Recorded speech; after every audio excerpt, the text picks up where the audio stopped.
The reign in Spain. Reign spelled with G-N at the end. R-E-I-G-N.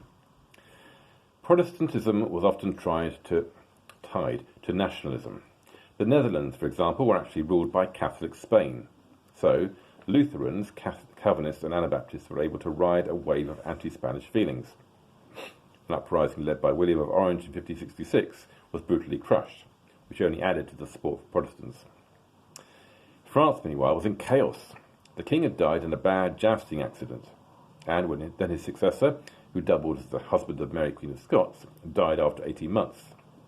The next king in the queue was only 9, so control of France passed to the Italian Queen Mother, Catherine de' Medici. Protestant aristocrats saw their chance for a coup. Reform had spread in France, albeit underground. But now these some 1,000 congregations saw their chance. They took over Catholic churches and put armed guards on the doors to stop them being repossessed. Queen Catherine tried to broker a peace. In 1562, she issued a decree which demanded that the Protestants should vacate the churches they had seized, but that they would be permitted to worship freely outside French cities. It didn't work. Riots broke out and anti-Protestant violence spread. The country descended into civil war. A peace deal was worked out which allowed Protestants their own places of worship. To seal the deal, a leading Protestant nobleman married the young king's sister in Paris in 1572. The Calvinist Admiral de Coligny arrived in Paris for the wedding, along with thousands of other Protestants.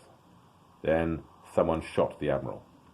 He survived, which you might think was a happy ending. But Catherine was so scared of Protestant reprisals that she ordered a preemptive strike. Thousands of Protestants were killed in Paris and throughout France in what became known as the St. Bartholomew's Day Massacre. It was not the first wedding to end in violence, but it was the bloodiest. It triggered violence throughout the country. The peace was shattered, and war, once again, descended on France. The unrest spread to the Netherlands, where a war of independence broke out against Spain. It was a long, drawn-out affair, and ended with the North gaining independence and becoming a republic, while the South stayed Catholic and under the control of Spain. Eventually these regions became Holland, the North, and Belgium, the South. But Protestantism in the North was wildly diverse, with no one type of Protestantism dominating, so the area became a kind of haven for Protestant dissidents. Meanwhile, Mary, erstwhile Queen of Scots, had a cunning plan. She would become Queen of England.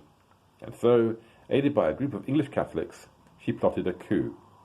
But the plot was discovered, and Mary was executed. Before she died, however, she named a successor to the English throne, which she viewed as hers. It was not her son, James, but Philip of Spain. This was all the excuse Philip needed. He launched a mighty Spanish armada against the English, which was utterly destroyed by a marvellous combination of the English navy and unfavourable storm and winds. The armada was intended to return England to Catholicism. Among the 19,000 soldiers on the ships, there were 180 monks. And in its defeat, therefore, the English saw the final, incontrovertible proof that God was indeed a Protestant. Elizabeth was now secure on the throne, so she was free to crack down on those troublesome, moaning Puritans. Many of them were underground, and many of these more radical Puritans discovered the joy of running their own, albeit hidden, independent congregations. This way, the state had no control of the local congregation. Each local meeting was self-governing, free to worship in what it considered an authentic way, and empowered to elect its own ministers. They were known as the Separatists. Sometimes this separation cost them a lot. In 1595, the Separatist leaders Barrow, Greenwood, and Penny were convicted of sedition and separated from their heads. The congregations fled to Holland. Meanwhile, the wars of religion in France finally came to an end. Henry IV had come to the throne in 1589, when the previous Catholic monarch had been assassinated, confusingly by a monk. Henry was a Protestant, but chose to convert to Catholicism to secure the throne. The Protestants were outraged, but in 1598, Henry oversaw the introduction of the Edict of Nantes, which gave Protestants freedom and legal status. Before we move on, there's this wonderful map of Europe, which I'm going to just allow you to have a look at there, showing just how Catholic or Protestant or otherwise whole of Europe had been. So, for example, The sunny bits there, France, that's Catholic, and Spain, up here in England, we are Anglican, so it's darker.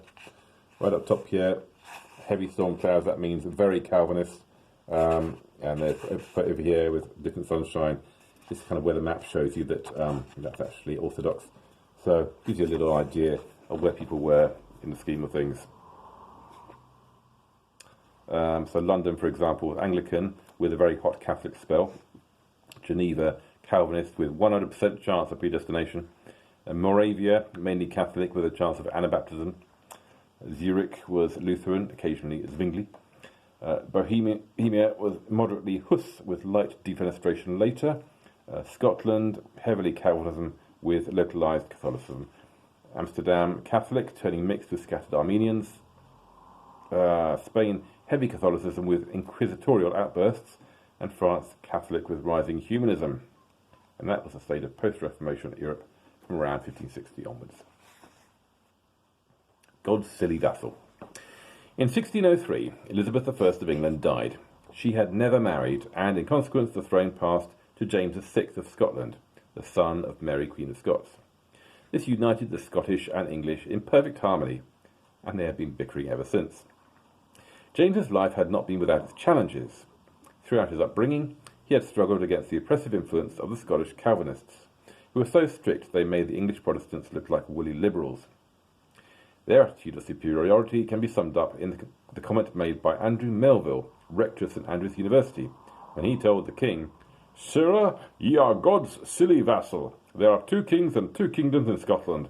There is King James, the head of the Commonwealth, and there is Christ Jesus, the King of the Church, whose subject James VI is, and of whose kingdom he is not a king, not a lord, not a head, but a member." When you're the king and someone calls you God's silly vassal, well, let's just say you take note of that kind of thing. Certainly in later life, James became a passionate believer in the absolute divine right of kings. He wrote 2 books, The True Law of Free Monarchies and Basilicon Doron, or Royal Gift, which outlined his ideas that kings, far from being silly vassals, were higher beings than other men. James was a Protestant, which made him acceptable to the English, but he was about as far removed from Calvin's kind of Protestant as it is possible to imagine. He was scandalously bisexual and profligate with money. In Scotland, he was suspected of being lured into carnal lust by the Earl of Lennox, the first of a succession of male favourites. His extravagance was notorious. In 1614, relations with Parliament collapsed because Parliament was no longer willing to fund the extravagance of his court, with its sexual scandal, intrigue, and licentiousness. Elizabeth's death gave him the opportunity to A. escape the influence of the people in Scotland, and B. to escape Scotland. In the south, though, English Calvinists were really excited. They thought that someone raised by John Knox and his chums was bound to be on their side. This was the chance that Puritans had been waiting for, to make the changes to the church that Elizabeth had refused them. They didn't even wait for him to arrive in London. While he was still making his way south from Scotland, he was met by a deputation of Puritans, asking for church services to be modified. James agreed to moderate a conference to be convened at Hampton Court in 1604. But when it came round, he utterly refused to make any changes. At the conference, the Puritan divine John Reynolds called for a new translation of the Bible. What he probably wanted was the official adoption of the Genevan Bible. James torpedoed that one as well. "I could never yet see a Bible well translated in English," he replied, as well as before adding, "but I think that of all, that of Geneva is the worst." James did suggest a uniform translation done by the best learned of both universities, but he insisted that the new translation should be entirely without marginal notes. For, "in the Geneva translation," he said, "some notes are partial, untrue, seditious, and savouring of traitorous conceits." He had in mind the note at Exodus 1:17, which suggested that the Hebrew midwives were right to disobey the Pharaoh's command. "Their disobedience herein was lawful," ran the note, "but their dissembling evil." To James, disobedience to a royal command, any royal command, was seditious. So the Puritans quickly decided that they hated James, as did the Catholics. They hated him so much that they wanted to fire him, literally. In 1605, an Italian called Guido Fawkes was found under the Houses of Parliament, with barrels of gunpowder. He was executed and the plot broken up, and is commemorated every year as one more example of the perfidy of those pesky papists. The Puritans wanted a Scottish Presbyterian system introduced, but James replied, "No bishop, no king." He insisted that all clergy should declare their approval of bishops and the entire contents of the prayer book. 90 refused and were evicted from their posts. Meanwhile, the work on the new Bible was completed in 1611. The result was the King James Bible, one of the monuments of English culture. But it was never intended, as the Geneva was, as a Bible to be read. It was intended rather to reinforce the system. So here's a fact file on the Authorised Version. Name, the Authorised King James Version, aka the Authorised Version or the King James Version, KJV or the AV. Nationality, English. Dates 1611 to present. Appearance varies, but the first one was black, leather-bound, and the size of a small table. Before it was famous, it was other versions, Tyndale's, Coverdale's, the Geneva Bible. Famous for sounding brilliant, being the sole allowable version in American fundamentalist churches. Why does it matter? It's a cultural cornerstone. It has shaped our language, but it's not the most accurate translation in the world. Could you have a drink with it down the pub? It's a Bible. It doesn't drink. Lift and separate. The separatists were also leaving. Many of them followed their earlier brethren to Amsterdam. The trouble with separatists is that once they've separated once, they tend to get into the habit.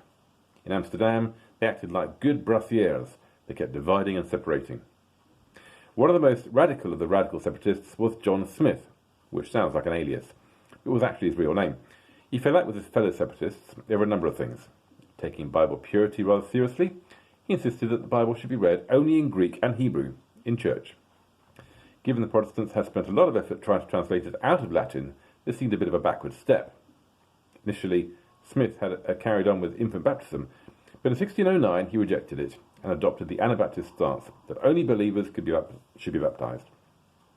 At the same time, he rejected Calvinist predestination, deciding that only those who choose to believe will be baptized and then become members of the church. And so it was that he invented the Baptists. Smith was such a fan of baptism that he even baptized himself, unable to think of anyone more qualified to do it. But then he regretted this action, so he had someone else baptize him again, the third time in his life. This so annoyed his fellow leader, Thomas Helwys, that the Baptists split over it. Still, they had been 100% united for a year, so they had a good run. Since their ethos was very close to the Mennonites, Smith ended up joining the Mennonite Church. Helwys, however, returned to England, taking with him 10 Baptists. He decided that he couldn't stay safe in exile when others were living in ignorance back home. He died in prison in about 1615. Later on, different Baptist groups appeared who, unlike Smith and Helwys, did adopt Calvinism. These became known as the Particular Baptists, to differentiate them from those wishy-washy general or non-Calvinist Baptists. Some of the separatists decided that what was really needed was to separate themselves even further. They set sail for the New World. The most famous of these groups sailed on the Mayflower to America in 1620.